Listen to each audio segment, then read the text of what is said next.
Jewelry today exists in many different forms, from the classic simple and elegant instances where less is more, to the flashier, more braggadocious pieces. There is no denying that jewelry serves as the ultimate status symbol, conveying to the world that you have money, or at the very least that you're pretending to.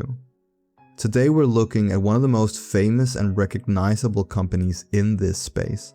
It is a brand that took the addictive elements of trading card games and collecting and applied them directly to jewelry. In the end, this genius strategy turned the company into a household name and a retail legend. This is the story of Pandora, and how they went from a titan on the world stage to a company that was forced to reinvent themselves.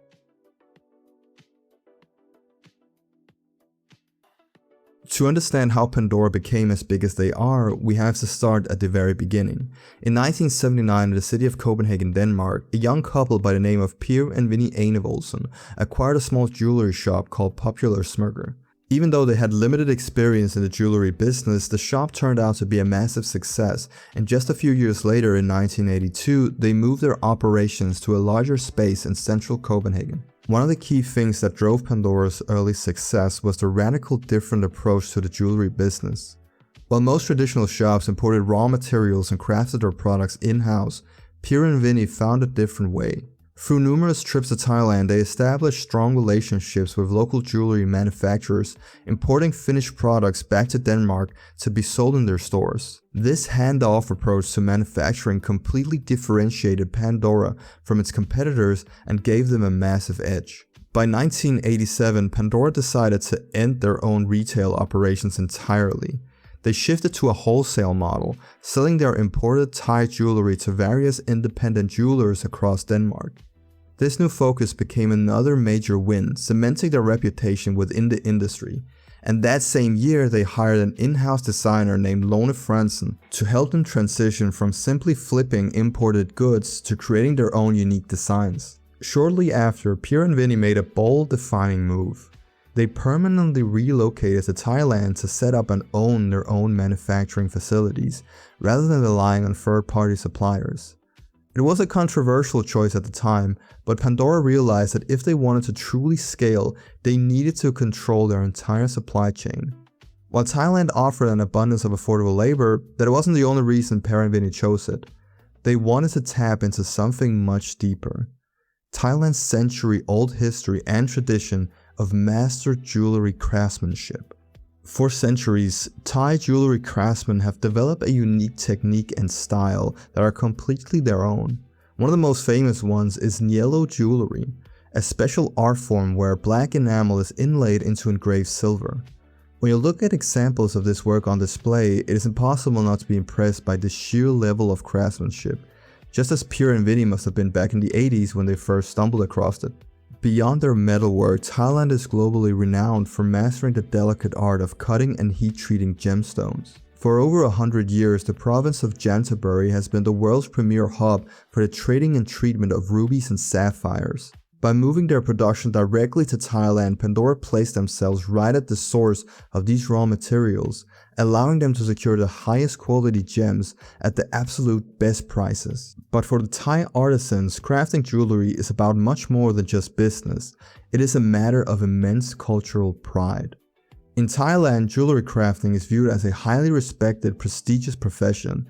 Thai culture fosters a distinct patience, precision, and discipline that transforms these craftsmen into incredible jewelers. In the end, this was the secret weapon that initially made Pandora so successful, because no mass production machine in Europe could ever hope to match the flawless precision and meticulous attention to detail that Thai craftsmen brought to the bench. Nevertheless, the move to Thailand proved to be an excellent business decision, and Pandora would need every bit of that manufacturing edge because they were about to enter a highly volatile period in their history. From 1990 up until the year 2000, Pandora was stuck in a weird middle ground. They were no longer just a small boutique operating out of Copenhagen, but they weren't yet the global phenomenon we know today. Instead, they had entered a trial and error phase, where they aggressively experimented to find their true identity. Pandora expanded their creative team by hiring a second in-house designer and began testing various new product lines. One of their first major flops was an attempt to launch a line of watches. Now, while Pandora actually managed to create functional, aesthetically pleasing watches, the venture didn't fail due to a lack of customer interest. Instead, it collapsed under the weight of manufacturing logistics. Setting up an efficient supply chain to support watch manufacturing proved to be too difficult, and it dangerously distracted the company from its core cash cow, that being silver jewelry. Next, they tried capitalizing on a massive 90s trend by creating large, oversized statement pieces of silver jewelry. However, due to the sheer size and weight of these items, they proved incredibly difficult to mass produce and sell in large quantities, forcing Pandora to scrap the idea. But this era wasn't just defined by failures. It was during this turbulent decade that Pandora invented its signature marketing position, that being affordable luxury. They expressed this concept by combining high-end craftsmanship with accessible materials, pioneering the use of Murano glass, colorful enamels, varied gemstones, and their signature oxidized silver look. Pandora had found its footing, and by the turn of the millennium, they were about to launch the single product that would put them on the global stage.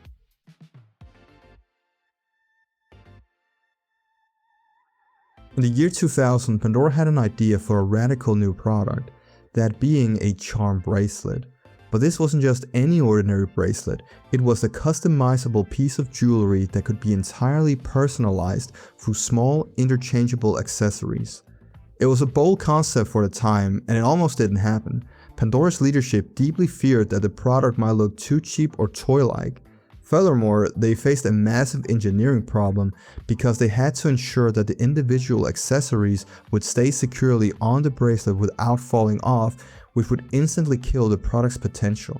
However, by using focus groups, executing a slow rollout to their most trusted stores, and finally patenting a secure threaded locking system to keep the pieces in place, the bracelet became an initial success, and soon they pushed for a wider rollout to all of their retailers. Calling this product a success would be a tremendous understatement.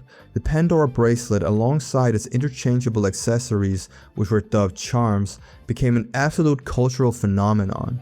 Retailers who had initially ordered just 20 bracelets were suddenly calling back days later, desperately begging for 200 more. Much of this success lied in the brilliant engineering of the design. When you look at how the bracelet is constructed, it is actually incredibly clever. The chain itself is perfectly weighted to be durable without looking fragile. It features built-in notches and clips that divide the bracelet into sections, allowing the user to seamlessly add beads and charms. By the end of the process, the customer has a completely custom piece of jewelry that is entirely their own. While the concept makes sense on paper, it is hard to overstate just how financially successful this little bracelet was for Pandora. Throughout the early 2000s, Pandora aggressively expanded from Denmark into neighboring markets like Sweden, Norway, and Germany. And in 2003, they took the ultimate gamble and launched themselves into the US market, where the bracelet blew past all sales expectations. And by 2004, they even expanded into Australia, finding the exact same level of success. To keep up with this tidal wave of global demand, Pandora had to build a massive 6-story production facility in Thailand in 2005. The founders recount that during this period, they were onboarding dozens of new craftsmen week after week to keep the production running. Although Pandora was still a private company at the time, financial sources confirmed that the revenue was growing at a staggering 100% year over year. This means that they were literally doubling their business every single year. From a Wall Street perspective, their genius lied in their pricing strategy. It was the ultimate razor and blade business model. They would reel in the customer with an affordable base bracelet costing around $50, but once the customer was hooked, they would continuously buy individual charms at $20 to $30 a piece to mark birthdays, anniversaries, holidays, and so on. By the time a customer filled their bracelet, a product that started as a $50 purchase had transformed into a $600 or $700 investment. By carving out their own unique niche with absolutely zero market competitors, successfully executing a new international launch every single year, and weaponizing a brilliantly addictive product loop, Pandora achieved the kind of hypergrowth that most companies can only dream of. But this growth was about to be tested.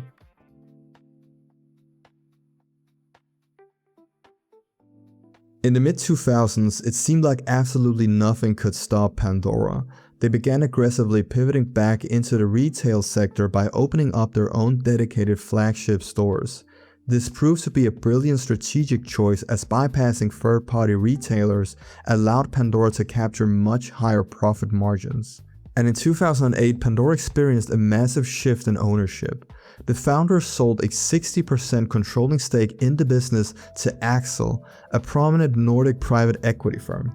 The deal valued the rapidly growing jewelry company at a staggering $1.1 billion, and Axel immediately initiated a corporate overhaul, optimized the supply chain, and bringing in seasoned corporate leadership because they were initiating a grand strategy to prepare the company to go public. However, as we all know, 2008 was also the year of the great financial crisis. This crisis brought with it severe economic downturns that crushed almost every single retail sector. So how would a jewelry vendor like Pandora fare during the worst financial disaster since the Great Depression? Well, surprisingly, they didn't just survive, they thrived. Pandora's core focus on affordable luxury paid off big time. While consumers could no longer justify spending thousands of dollars on high-end luxury items from traditional legacy brands like Tiffany & Co., their desire to buy gifts and treat themselves didn't disappear, it just shifted. Consumers simply changed their spending patterns, opting instead for Pandora's high-quality accessible bracelets and charms. While the rest of the business world bled during 2008 and 9, Pandora actually posted consistent growth, and this sent a massive signal to Wall Street that Pandora's business model was effectively recession-proof. There's no better indicator for a successful IPO than surviving a global financial crisis unscathed. And in October 2010, Pandora initially went public on the Danish Stock Exchange. Debuting at an initial price of approximately $33 per share, the IPO valued the company at a massive $4.2 billion. And even with that hefty price tag, investors were practically lining down the block to buy a piece of the company. Per and Vinnie Enevoldsen, who had started it all in a tiny Copenhagen workshop, became multi-millionaires overnight, and Axel secured a legendary payday. At that moment, everything was going perfectly for Pandora. But as we all know too well in the world of finance, the higher you fly, the harder you fall. And for Pandora, they were about to enter a freefall.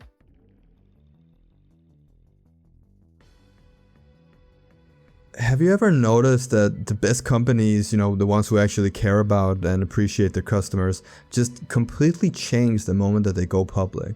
I mean, it's like the second Wall Street gets its hands on a brand, it immediately hires these corporate vultures whose sole mission is to make the product worse and screw the customer over in the name of profit. And for Pandora, this was no exception. Having just been hailed as the most successful IPO in recent European history, Pandora would suddenly be blindsided by its own stock crashing and losing over half its value in less than a year. And I mean, that is an impressive feat. So what exactly went wrong? Well, remember those corporate vultures I mentioned? Well, Pandora's new leadership decided to radically alter their strategy. They wanted to move away from affordable luxury and pivot towards quote-unquote true luxury. And in practice, this meant introducing massive unjustified price increases and completely abandoning their core customer base. All of the ordinary everyday people who had faithfully collected charms and built the brand from the ground up were cast aside so Pandora could chase high-end wealthy elites. And this new strategy, no surprise, had catastrophic repercussions because sales came to a screeching dead halt. Now, while it took a few months for the damage to fully manifest, the day of reckoning arrived on the 2nd of August 2011.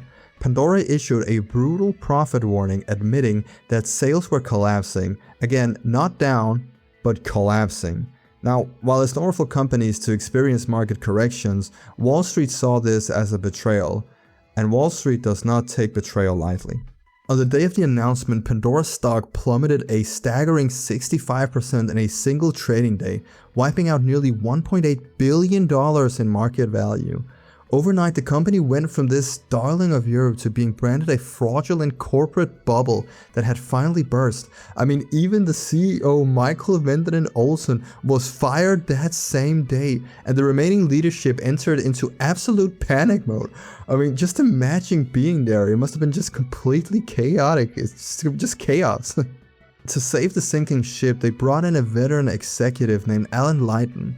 and his task was seemingly impossible, but what followed was one of the fastest corporate turnarounds in retail history. Pandora's new management looked themselves in the mirror and realized that they had to return to their roots. Shocking, I know. They needed to sell accessible, beautiful jewelry meant for the masses and not the elites. I mean, who could have thought? And in 2012, Pandora initiated a massive aggressive stock cleaning campaign, where they spent millions buying back old stagnant inventory from independent retailers just to clear out the dead weight and make room for new pieces. On paper, it was an incredibly expensive short-term hit, but strategically, it cleared the slate for a fresh start. In 2013 and 14, Pandora completely re-engineered how they released products.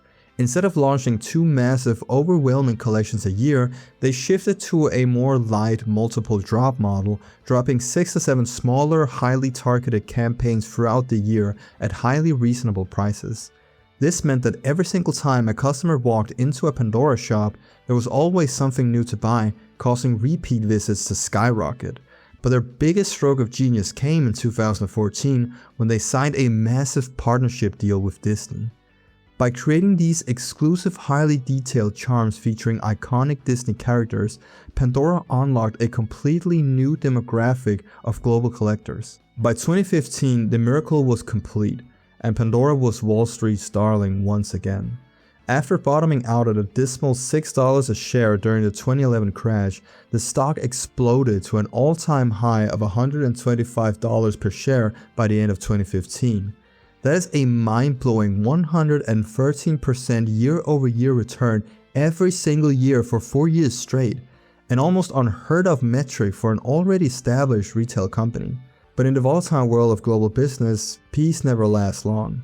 As they crossed into 2016, a cold shadow began to fall over the company once again, forcing Pandora to face a brand new existential threat and forcing them to think about what was next.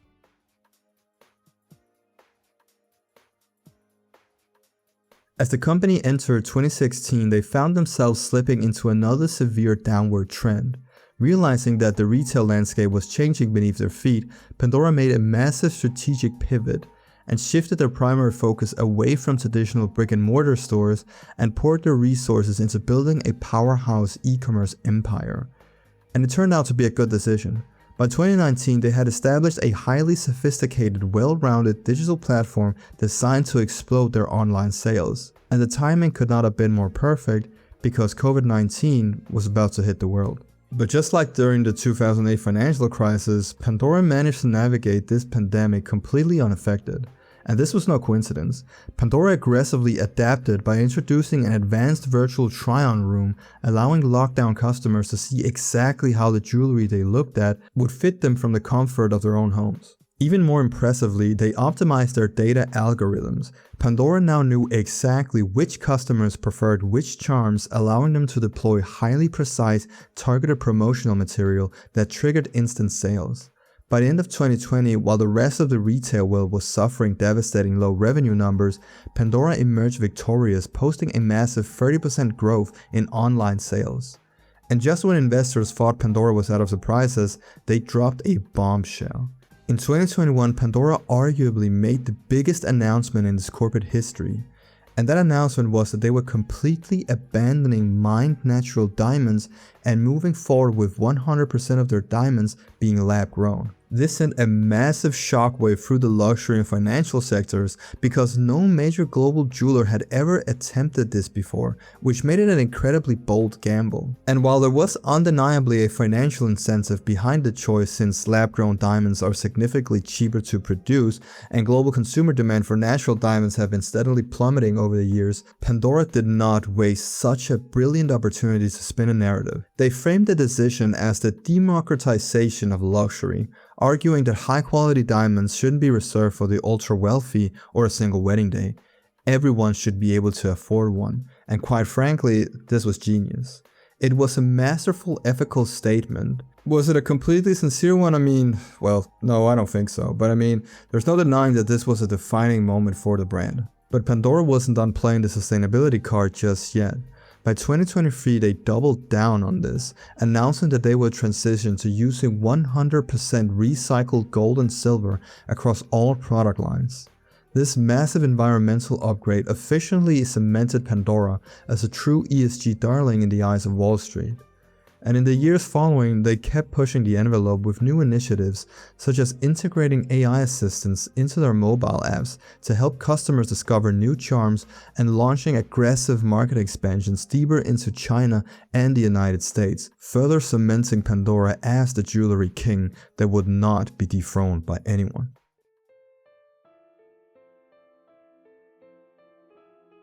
Today, Pandora sits on an absolute mountain of retail dominance, selling over 100 million pieces of jewelry every single year.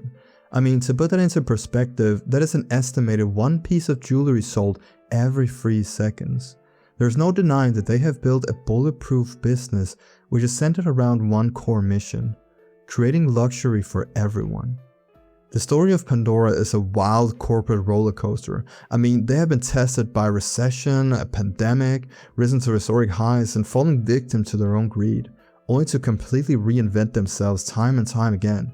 It has been an unbelievable journey from a small, humble workshop in Copenhagen to a massive manufacturing empire in Thailand. Pandora learned the hard way what every great company must realize to survive: that you cannot control the market, but you can always control your craft. In 2026, Pandora is no longer just a trend or a memory on a charm bracelet.